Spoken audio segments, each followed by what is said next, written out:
Ladies and gentlemen, we are so fortunate and blessed to be able to call this man our Vice President, and for Oakland County, Michigan. Let's all give a big round of applause in welcoming and greeting our Vice President of the United States, JD Vance.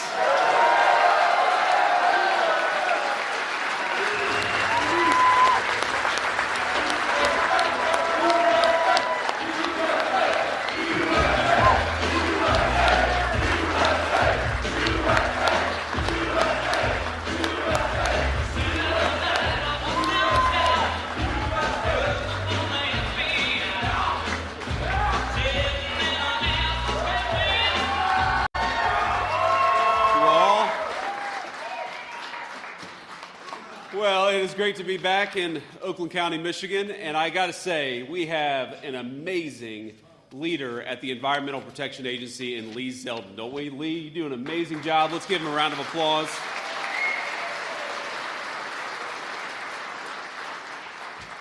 Please, y'all, take your seats, take your seats. You're a politician with a microphone. I want to be up here about 3 hours, so we don't want anybody fainting. But here we've got a leader at the EPA who recognizes that we've got to protect American clean air, clean water. Of course, we all want a safe environment for our kids, but we can do that while still having the strongest economy anywhere in the world, and that's exactly what Lee Zeldin has done for us. He's been good for Michigan workers. He's been good for Michigan families. He's been good for building and making things in America because he recognizes that unless we cut out all these crazy regulations, just as President Trump recognizes, we're never going to rebuild the American dream. So, Lee, thank you for all you do. And for the Republicans in the room, which I hope is most of you, or at least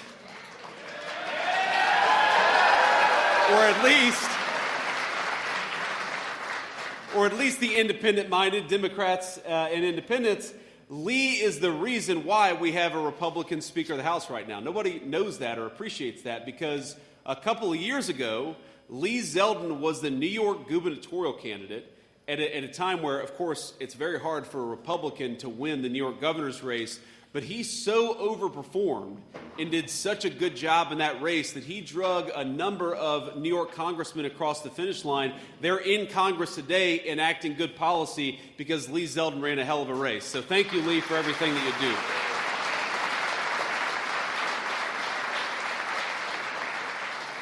Now, just on a personal note, I am very, very grateful, and I appreciate the warm welcome you guys gave to our wonderful second lady, my lovely wife, Usha Vance. Thank you, honey, for being here.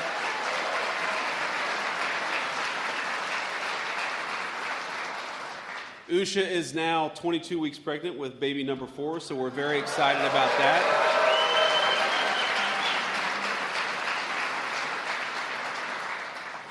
And I remember when we decided to run for vice president, I said, honey, I really want to have a 4th kid. And she said, well, you can become vice president or you can have a 4th baby. But ladies and gentlemen, I am persuasive because I got both.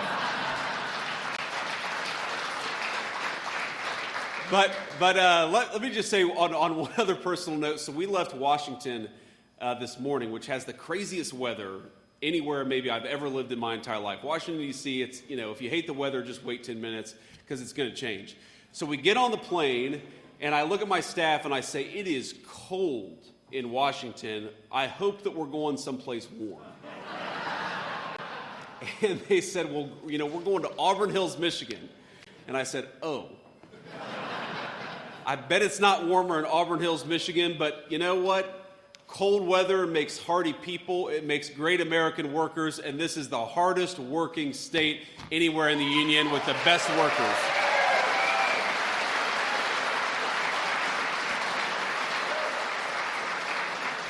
And you all know, as an Ohio State alum, how hard that is for me to say. But I'm gonna give you just a little bit of grief here because, of course, this incredible business that we're in with 100 high-quality American manufacturers doing great things is called Engineering Design Services Incorporated. And I met some of the leadership just backstage. And, of course, so many of you are the very people who work with your hands, you work with your minds, and you keep this great American renaissance in manufacturing going. The fact that we added over 2,000 manufacturing jobs in this state since Donald Trump became president is a testament to what you all make possible. Because across the street, we got Fanuc, one of the largest robotics companies anywhere in the world, and everything that you guys do every single day makes it possible for Fanuc to do what they do. And I love that connection. I love that synergy between American workers here, American workers across the street, building great robotics so American workers in Wisconsin could make things that they weren't making 2 years ago. And the reason that has happened is because Donald J. Trump decided that we were sick of shipping American jobs overseas. We were sick of shipping American industry overseas. We are going to build right here in Michigan, right here at home, right here in the United States of America, and that's what we've done.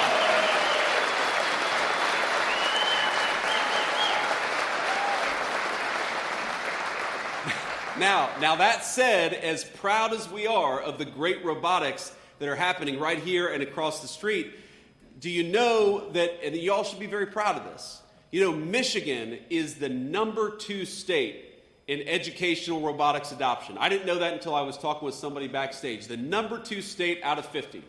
And this is where the grief comes in. Guess what's #1?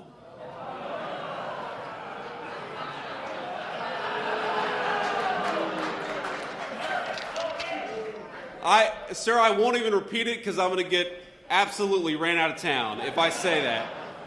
But we all know that as much as Michigan and Ohio, we have such a great rivalry.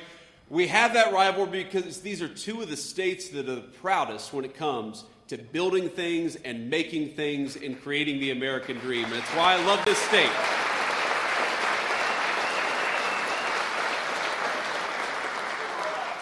But I want to talk a little bit just about what the President of the United States and the entire team has done with the auto industry in the great state of Michigan. I know we're not in an auto plant, but this is an economy that depends on American automobile manufacturers, and it's one of the things that I'm proudest of that we did. Because we inherited a country where Joe Biden and the Democrats were trying to wage war against our American automakers. They were creating thousands and thousands of pages of new regulations. They were going to war against American energy. They were trying to force every single person in the country to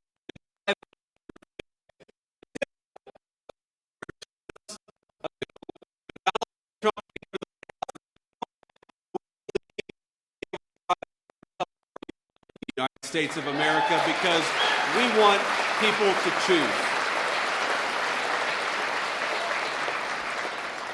So here's a statistic for you. In 2025, last year, new U.S. vehicle sales rose by 2.4%, which is the biggest jump in American-made automobiles since 2019, the last time Donald J. Trump was president. We've seen just in the last 6 months, we've seen the effects of our tax policy start to make its way into the Michigan automobile industry.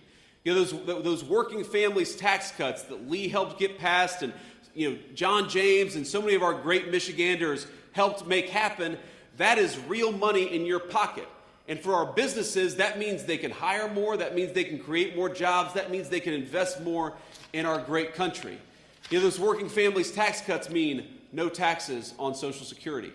If you like no taxes on Social Security, remember, Republicans made it happen in Congress. If you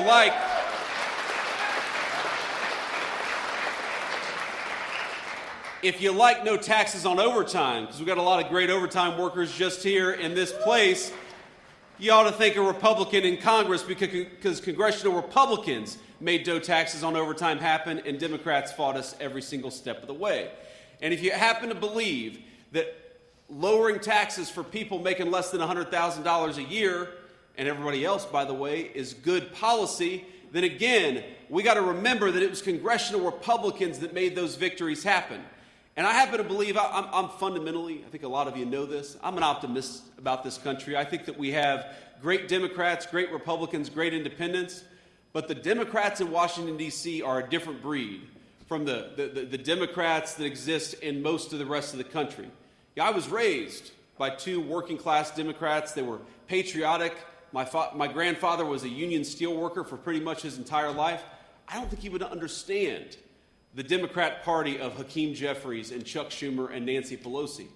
because they don't celebrate American victories. They don't vote for lower taxes for American workers. They don't seem to be happy when America is doing well. And fundamentally, the reason I'm here is to get us to remember, we've got an election, it seems like it's very far off. But the reality is, in just about 6 months, you're going to be asked to go to the polls, and you're going to be presented a question. Do you support the party that fights for fraud and illegal immigration, or do you support the Republican Party that fights for you, for lower taxes, and for good jobs right here in Michigan?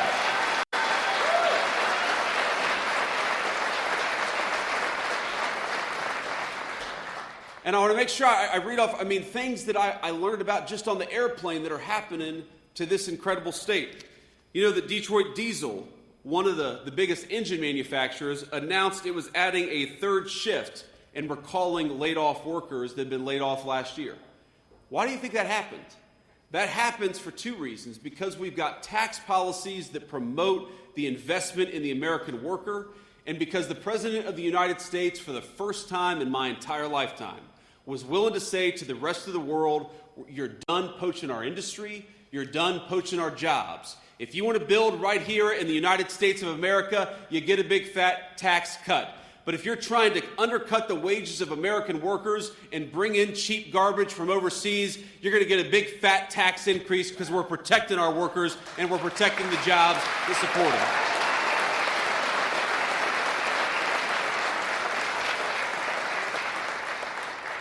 So we eliminated the EV mandate. We eliminated a lot of the taxes that made it hard for us to invest in our communities. We had a President of the United States who was willing to go to war against those foreign companies and those foreign countries who are undercutting the wages of American workers.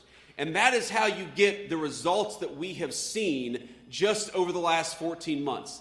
And I'll tell you, because I see him every day, I talked to him this morning before I hit the road to come to Michigan, the President of the United States is proud of this record, but he is more impatient than any person I have ever met. One of the things I love about him is he will constantly tell Lee, me, the entire economic team, will say, let's celebrate our achievements, of course, but what have we done today? What have we done in the last week? What have we done in the last month to keep this progress going? Now, there's a statistic I'm going to toss out at you, but I think all of you have felt this statistic in your hearts.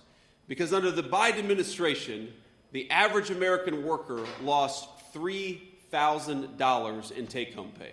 That was a combination of two things: higher prices, that terrible inflation problem that we had under Joe Biden's leadership, but it was also because of higher taxes. So every single one of us, we got about an average of $3,000 poorer while Joe Biden and the Democrats ran Washington, D.C. That is a very, very bad statistic. Now, the good news is, over the last 14 months under Donald Trump's leadership, the average American has actually increased their take-home pay by about $1,400. Now, that's a good thing. That $1,400 is money in your pocket. But what it also means is that a lot of our families are still struggling because of that terrible hole that Joe Biden and the Democrats put us in. And for so many of us, the question in November is going to be very simply, do we support the people who made us hundreds and hundreds of dollars richer, or do we support the people who made us hundreds and hundreds of dollars poorer? Let's support the people who made us richer, more prosperous, and more secure, and that's the congressional leadership in Washington, D.C.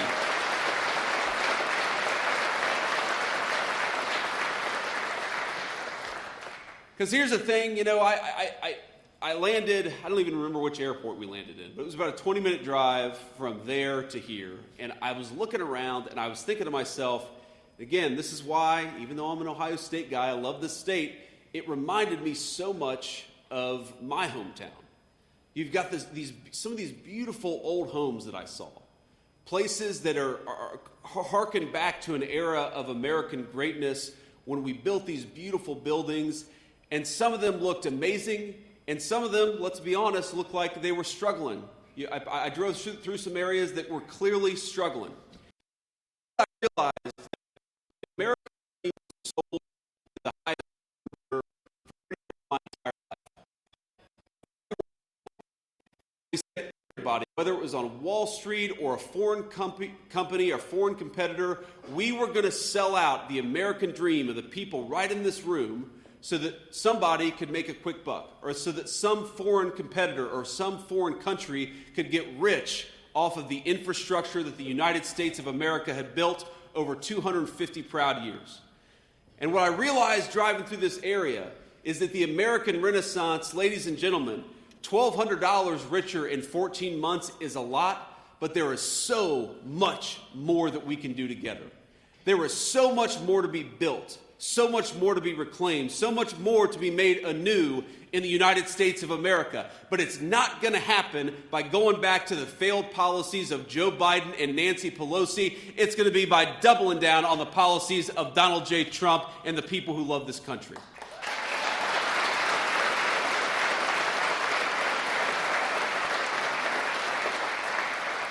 In the same way that the American dream wasn't sold out in 1 year, it's going to take us longer to rebuild it.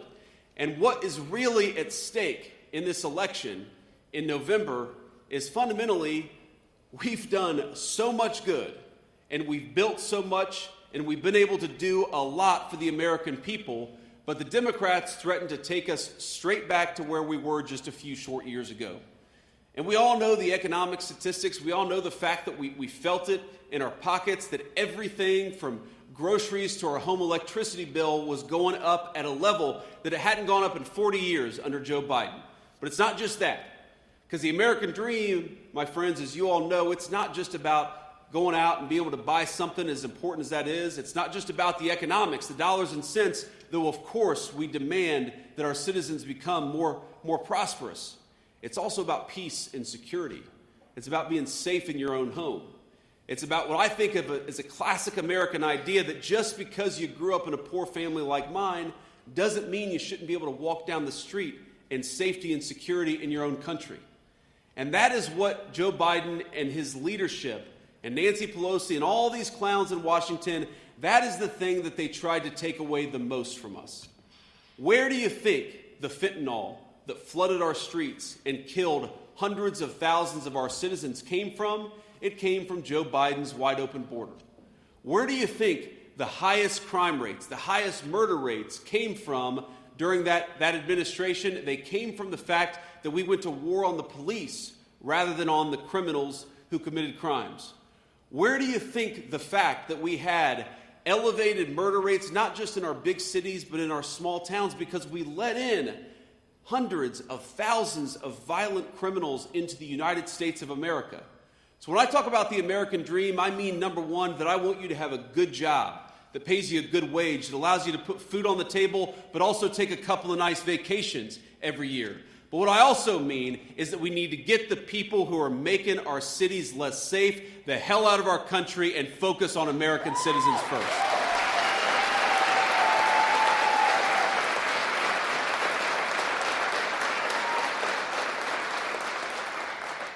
Because as much as we have achieved and as much as I'm proud of what we've done over the last 14 months, the Democrats threatened to take us right back to where we were the last time that they had control of the government. Think about it. Think about the State of the Union address. It feels like forever ago. I think it wasn't even a month ago. And as you all know, I have a very unique perspective on the State of the Union address, right? I'm the one person, the president's obviously talking, and I guess me and Mike Johnson, the Speaker of the House, are the two people who just get to see the Congress. We don't have anything to say. You stand up and sit down probably 150 times. But, it gave me a perspective on what's going on in our country. I should say what's going on in our capital more than what's going on in our country, because I realized that there is such cowardice in Washington, D.C., in the political leadership in Washington, D.C. I've never seen anything like it. So you may remember this line. If you don't, I'll repeat it for you. But the president said something to the effect of, I'm paraphrasing a little bit, but he said something like, if you believe that if you believe that the government ought to put American citizens first rather than illegal aliens, stand up and cheer, okay? And every Republican and like 3 or 4 Democrats stood up and cheered. But what was funny is not just that the Democrats were sitting on their hands, it's that they were all looking around. Like, what do we do here? And what kind of a person is elected to serve in congressional leadership and has to look around at their peers rather than stand up and clap for the basic idea that the American government should be fighting for you, not people who are fraudulently in our country? What kind of a person can't stand and clap for a 6-year-old girl who was hugging her father because she was, a little nervous, she was in the public spotlight, but we were celebrating this 6-year-old girl because she had survived a criminal attack from an illegal alien who shouldn't be in this country? And the Democrats couldn't stand and cheer at that. And the thing that I took away from that is much more than any political issue, any policy issue. I can stand up here and proudly say that we shut the border, we lowered your taxes, and we have the lowest murder rate on history. And that is something I'm very proud of. But you know what I'm more proud of? That I am part of a political movement that is fighting for each and every single person in this room. Doesn't mean you're always going to agree with us. Doesn't mean you're going to agree with everything that congressional Republicans do in Washington, D.C. But what I do know is that they wake up and they think, how can we best serve the people of this community and the people of the United States of America?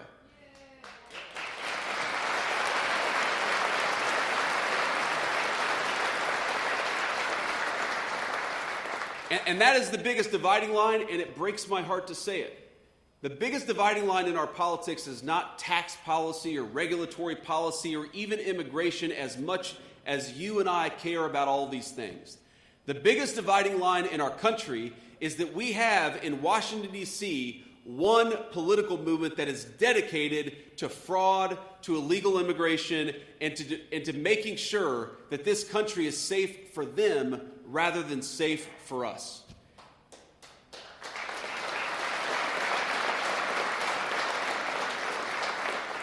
I really would. I would love to live in a country where when the President of the United States says it is the duty of the American government to look after American citizens first, for everybody, Democrat and Republican, to stand up and cheer. But my simple request is that until we get to that moment, until the Democrats can cheer for the idea that the government fights for you, until the Democrats can cheer for the fact that the government should be lowering your taxes, until the Democrats stand and cheer for the fact that the border ought to be closed and we ought to get the cartels out of our country, do not send those crazy people or any more of them to Washington, D.C. Support the people who fight for you, and that is Donald J. Trump and the entire leadership of this party.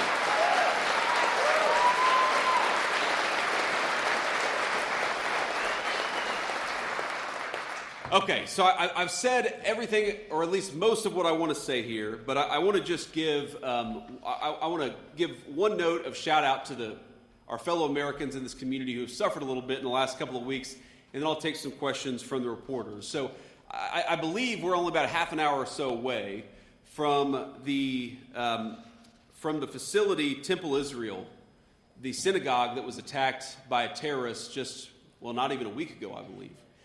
And I think that all of us ought to keep these folks in our prayers, because when something happens to any member of our American family, and this particular incident happened to Jewish members of our American family, it is something that all of us have to stand up and say, it's disgusting, it's unacceptable, and we're not going to tolerate in the United States of America.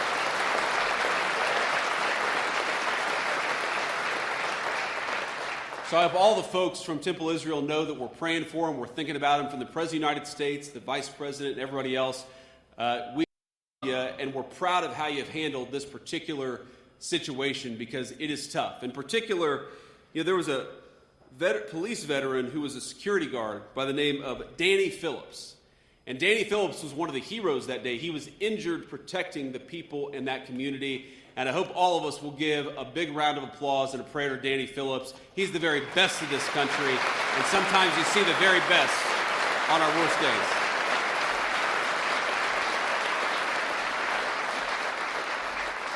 So with that, I will say thank you all for having me. The fun is not over yet. We'll take a few questions from the reporters, but if we could, what I'd like to do is start out with the local reporters first, and then if we have time, we'll get to the national reporters after that. Okay, go ahead, guys. Hi, Mr. Vice President. Brett Cast with WXYZ here in Detroit. Thank you for taking questions. We're seeing gas prices here climbing at home, in particular here in Metro Detroit with what's going on with Iran and the impacts in the Strait of Hormuz. What is the administration doing to help keep gas prices down, and where do you see gas prices going here in the near future? Well, the President of the United States has been crystal clear about this. Look, gas prices are up, and we know they're up, and we know that people are hurting because of it, and we're doing everything that we can to ensure that they stay lower. I will say, the President said this, and I certainly agree with it. This is a temporary blip, okay? What happened under the Biden administration is that gas prices were high for 4 years. Gas prices are higher right now, and frankly, they're not even as high as they were during certain parts of the Biden administration because of what's going on in the Middle East. It's not going to last forever. We're going to take care of business. We're going to come back home, and when that happens, you're going to see energy prices come back down to reality. But in the meantime, we got a problem. We know that we have a problem. We're doing everything that we can to address it. A couple of steps that we've taken just in the last couple of weeks is that we actually worked with a lot of our allies all over the world who are suffering from this, frankly, more than we are, because unlike the United States, where we've pursued an energy dominance agenda, you've got a lot of people all over the world who have focused on a lot of green energy scams, and they're hurting a lot more than we are. So as much as we got to focus on getting these gas prices down, the reality is overseas they're feeling it far worse than we did because we've taken the steps to protect our energy economy. So for example, what we did working with these allies is we released hundreds of millions of barrels out of all these petroleum reserves so that we could put some downward pressure on prices. We're working on a number of things. In fact, a couple of things that I think will be announced in just the next 24 to 48 hours. I don't want to get ahead of the president on that, but we recognize this is an issue. We are fighting against it, and we promise that when this conflict draws to a close, when this operation draws to a close, we're going to see those energy prices come back down to reality because that's what the president promised to do. He delivered an energy-dominant agenda. It's made us much more secure in the face of these things. But yeah, we've got a rough road ahead of us for the next few weeks, but it's temporary. Next question. Hi, Remington Hernandez, News Channel 3 in Kalamazoo. The Gordie Howe Bridge is not too far from here. President Trump has made some comments about trade with Canada. For manufacturers here in Michigan, that bridge will be a lifeline to get products over the border. Do you think that the president has taken the right steps with Canada in regards to the bridge, and do you think that it should open on time? Well, the president's attitude to Canada is they are an important ally. They're an important trading partner, especially for folks in this region of our country. But Canada has taken advantage of the United States of America for far too long. And they've taken advantage of the United States in a couple of different ways. Number one, they have allowed us to subsidize their entire military, their entire security. Canada pays virtually nothing, at least until a couple of years ago, for their own security, which means we had to foot the bill for that security. Is that fair to you and your kids that you have to pay for the military of a foreign country? No. So the President of the United States said to the Canadians, number one, you guys got to take your own security more seriously. You're always going to be an ally, but why don't you have a little bit more self-sufficiency? And I think that makes complete and total sense. The second thing the President said is, if we're going to be true friends, you have to treat our workers as fairly as we've treated Canadian workers for 40 years. Again, we have let so many people over the entire time that I've been alive take advantage of the United States of America. The president said, if you're going to apply a tariff to our goods, we're going to start applying a tariff to your goods too. It's basic fairness. And that's what we've done. And our hope with Canada, and I think we'll get there eventually, is we're going to get to a point where Canada treats our workers fairly, we treat their workers fairly, and they're going to be a true ally and a true friend, not somebody who's taken advantage of us, which is what they've done for most of my life. Thank you. Next question. Will Jones from Local 4, with the ongoing war with Iran and the recent attack that you just mentioned on a synagogue not too far from here, what is being done to keep Americans safe here at home? Yeah, a very good question. I believe that Tulsi Gabbard and John Ratcliffe are actually testifying before Congress right now to talk about some of these issues. So let me just say that it is an obsessive focus of the entire U.S. government to understand where the threats are, where people might attack innocent Americans, and what we can do to address it, to get ahead of it, and if, God forbid, something does happen, to respond to it as quickly as possible. And there's a whole host of things that happen. Look, we're monitoring, some classified stuff, some phone calls, things like that, so that we can try to figure out when foreign actors want to come into our country commit acts of terrorism in the United States of America. We've got the FBI searching for people who have come in, usually illegally, to the United States of America, who might wish the United States ill will. We're continuing to get illegal criminals out of our country because those are very often the people who commit acts of violence against the United States of America, against our people. So there's a lot that we're working on. You knock on wood, I think that we've had a very good track record with security under the Trump administration. We've got murder rates as low as they've ever been. But the only way to stay ahead of this stuff is to keep vigilant about it. The unfortunate reality is there are always bad people out there. Again, very many of them outside of our country who are trying to come in. They're always going to be there.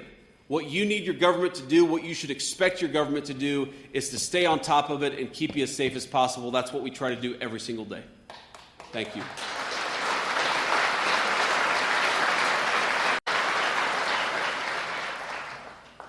Colin Jackson, Michigan Public Radio Network. We're seeing ICE expanding its presence in southeast Michigan with developments near the airport in Romulus and office spaces in Southfield. And I'm wondering what words you would have to say to community members who may be concerned that this might lead to an increase in aggressive immigration tactics like we've seen in Minnesota or Chicago. Well, what I'd say is that ICE is a very simple job, and it's not just ICE, it's the entire federal government, law enforcement agencies, the various three-letter agencies that exist within the federal government. It's to make people safe. And ICE in particular is trying to get violent criminals out of the United States of America. People who have no legal right to be in the United States of America, the best thing they could do is just go home voluntarily. That would be the easiest thing. And I always find it a little bit weird when congressional Democrats or others say, how dare you, and then the thing that they're so offended by is that we're getting illegal aliens, many of them with criminal records, out of our country. How dare we? That's exactly what we should be doing. That's what we promised we would do when the American people elected Donald J. Trump president of the United States, to protect the American people. You heard the last questioner, asking justifiably about how we're keeping people safe. One of the ways that we keep people safe is by making sure bad people are outside of our country rather than inside of our country. And if they're inside of our country, inside of a jail cell, which is where they should be.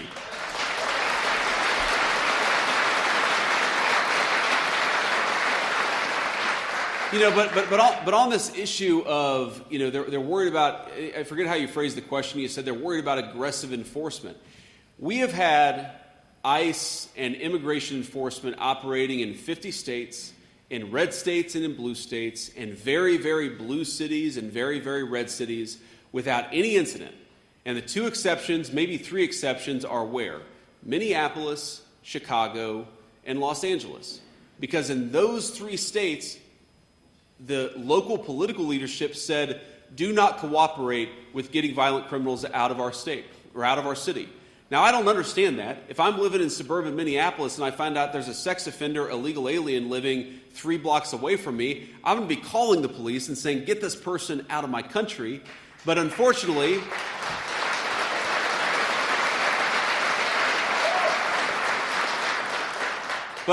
you've had some governors and a couple of mayors who have said they're going to do everything possible to create civil strife by blocking immigration enforcement. What I would ask people in town to do, what I'd ask everybody in these communities to do, is just tell your local leadership that you want them to cooperate with getting bad people out of the United States of America. So long as we've got the cooperation and so long as we're working as a team, the chaos that you see in Minneapolis, it's not going to happen. It only happens when you've got broken and dysfunctional political leadership that tries to stop us from doing our jobs.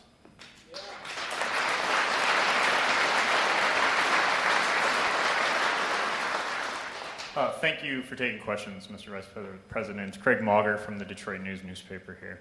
There's a lot of concern and talk in Michigan right now ahead of this pivotal midterm election that the federal government might somehow intervene in the administration of the election here in this state.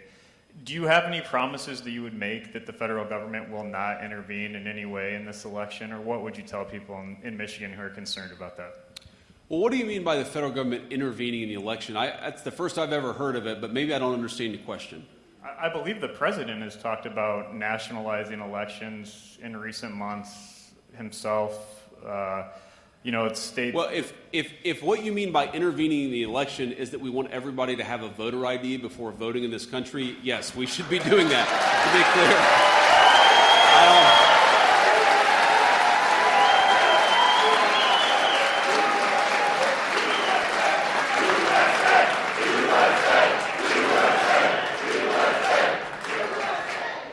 mean, if by what you mean is, Marco Rubio has like 5 jobs, is the president going to send Marco Rubio to Michigan to be a ballot counter as his 6th title?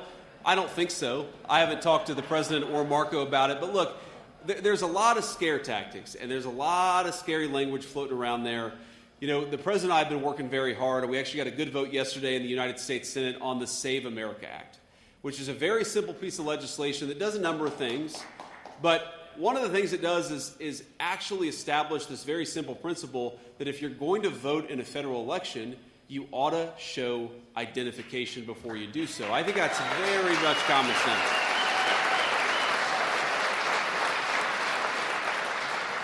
So no, we don't want to intervene in elections, but we certainly want to make elections safe and secure. Number one, because we want to make sure that the will of the voters is actually recognized and respected. But think about this. We've got, I don't know how many people, a lot of people in this room. Let's say for every single person here, an illegal alien shows up and votes in a Michigan election. That isn't just fraudulent, and that isn't just illegal. That steals your right to vote away from you, because then your vote counts for less. If you believe, as I do, that the American people are sovereign in their own country, then you have to believe that their vote should be protected, and the only way to fully protect their vote is to prevent fraudsters from coming and voting in American elections.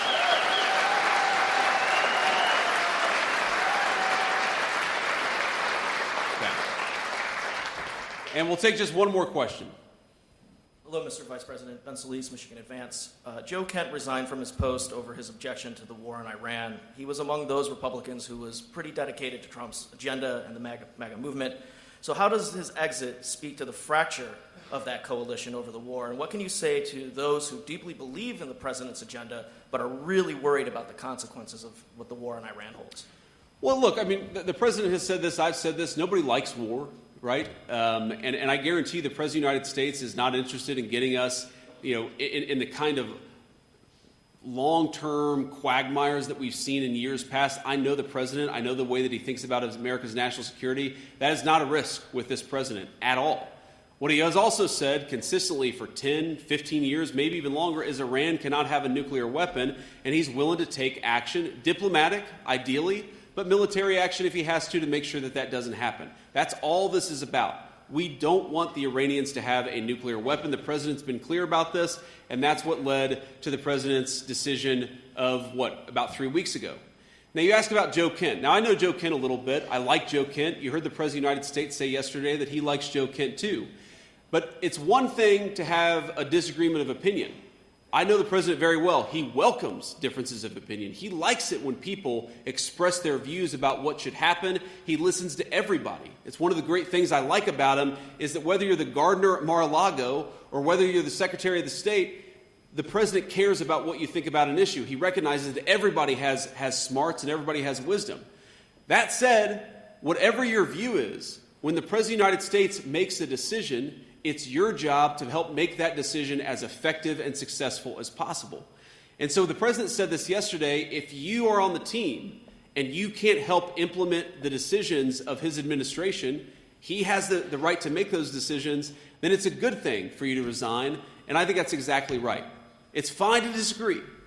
But once the president makes a decision, it's up to everybody who serves in his administration to make it as successful as possible. That's how I do my job, and I think that's how everybody in the administration should do their job, too.